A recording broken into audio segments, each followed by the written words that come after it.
Hello दोस्तों, मैं आज आपके लिए इस डरावनी राक्षस की कहानी लेके आया हूँ। जो राक्षस अगर किसी के पीछे पड़ जाए तो उसकी पीढ़ियों तक उसके पीछे पड़ा रहता है। इस राक्षस का नाम है मुंजा। ये राक्षस अगर किसी के पीछे पड़ जाए तो उसकी खैर नहीं। यह कहानी है रत्नागिरी के महाराष्ट्र के छोटे से गांव की। वहाँ पर दो दोस्त रहते थे, एक का नाम था जयेश और एक कल्पेश। दोनों ही एक साथ स्कूल जाते थे और स्कूल ख़त्म होने के बाद एक ही साथ जॉब पे लग गए थे। मगर इस बार जयेश की इंक्रीमेंट होने की वजह से जयेश और कल्पेश दोनों पार्टी करने के लिए एक समुंदर के किनारे ही चले गए। और रात को कम से कम 1-2 बजा था, वो वहाँ पर पार्टी कर रहे थे। तभी जयेश को बाथरूम के लिए लगा, इसीलिए वो बीच से थोड़ा दूर जंगल की तरफ बाथरूम के लिए जाने लगा। वो जैसे ही बाथरूम करने रुका तो वो एक पीपल के पेड़ के नीचे बाथरूम कर रहा था। और यही उसकी सबसे बड़ी गलती हो गई। और जैसे ही कल्पेश को लगा कि थोड़ा देरी हो रहा है जयेश को, इसलिए वो भी उसके पीछे पीछे चला गया। और जयेश जैसे वहाँ पर बाथरूम कर रहा था, उस पेड़ के अंदर से गुर्राने की आवाज़ आने लगी। मगर नशे में होने के कारण जयेश ने इतना ध्यान नहीं उस पर दिया और वो बाथरूम करता रहा। और जैसे ही कल्पेश पीछे आया तो कल्पेश ने एक पत्थर फेंक के मारा जयेश को डराने के लिए। और वो पत्थर जाके सीधा पेड़ के ऊपर लग गया। और पेड़ पे अजीब से हलचलें होने लगी, कुछ आवाज़ें आने लगी। तो दोनों भी उस तरफ देखने लगे, मगर उन नशे में होने के कारण उन लोगों ने उस पर इतना ध्यान नहीं दिया। और वो फिर जयेश ने वो पत्थर उठाया और पेड़ पे जे और के लिख लिया। जे यानी जयेश का जे और के यानी कल्पेश का के। और उसने कल्पेश को कहा कि ये हमारी आज की रात याद रहेगी, और इस पेड़ पे मैंने लिख दिया है जे और के करके।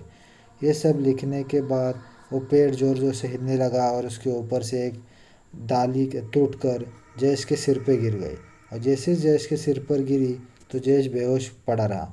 और जैसे जयेश बेहोश हो गया तो कल्पेश उसको देख के चिल्लाने लगा कि जय जयेश। और तभी उसके पीछे कोई खड़ा है ऐसा उसको लगने लगा। और जैसे ही कल्पेश ने पीछे मुड़ के देखा तो एक छोटा बच्चा के चेहरे वाला एक छोटा सा आदमी और उसकी आंखें नीली पड़ी हुई थी, उसकी तरफ ही देख रहा था। ये सब देखकर कल्पेश काफ़ी डर गया। और कल्पेश ने वहाँ से भाग भाग गया थोड़ा दूरी पे। और जैसे वो भागा तो वो जयेश की तरफ देखने लगा। और वो आत्मा जो थी, वो जो लड़के जैसी बुरी आत्मा दिख रही थी, उसकी काली परछाई में बदल गई।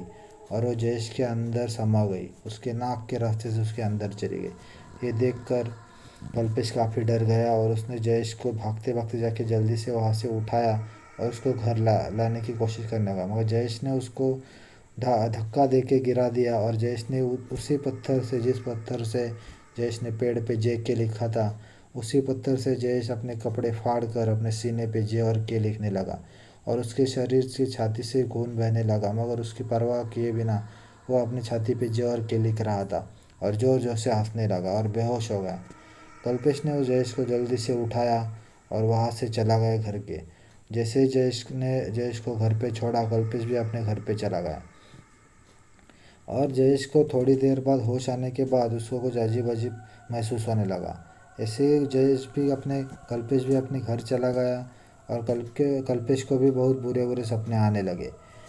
अगली रात को जब जयेश सो रहा था तभी उसको कुछ ना कुछ लग रहा था। उसके कोई पीठ पे हाथ फैला रहा है या कुछ पैर पे कोई खुजला रहा है। ये सब देखकर जयेश ने अपने ऊपर चादर ओढ़ के सो गया।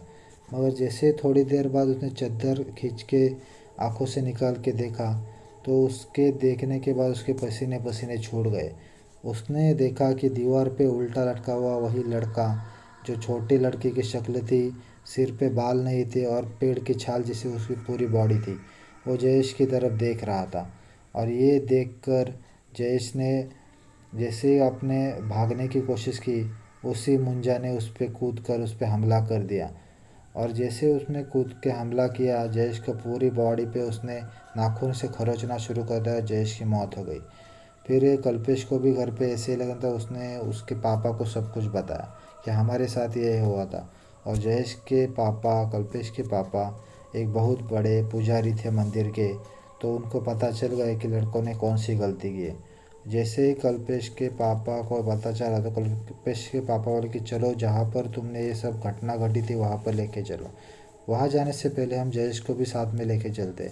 और कल्पेश के पापा जैसे ही जयेश के घर गए तो उनको कल्पेश की लाश मिली और वो भी उसके पूरे शरीर खून से लथपथ था और पूरे शरीर पे खून, नाखून के खरोंचने के निशाने थे। ये देखकर जयेश कल्पेश के पापा काफ़ी डर गए और फिर वो वही उसी जगह पर बीच पे जो पेड़ था वहीं पर जाके कुछ पूजा पाठ करने लगे। रात के कम से कम 2 बजे थे और ये पूजा कम से कम 2-3 घंटा चली। उसने उस पेड़ पे बैठे मुंजा से माफ़ी मांगना शुरू कर दी और फिर वो थोड़ी पूजा करने के बाद सुबह जैसे ही सुबह हुई तो सब नॉर्मल हो गया।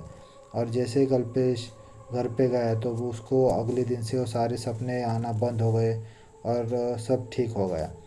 इसी तरह से उनसे एक मुंजा से उनका पीछा छूट गया।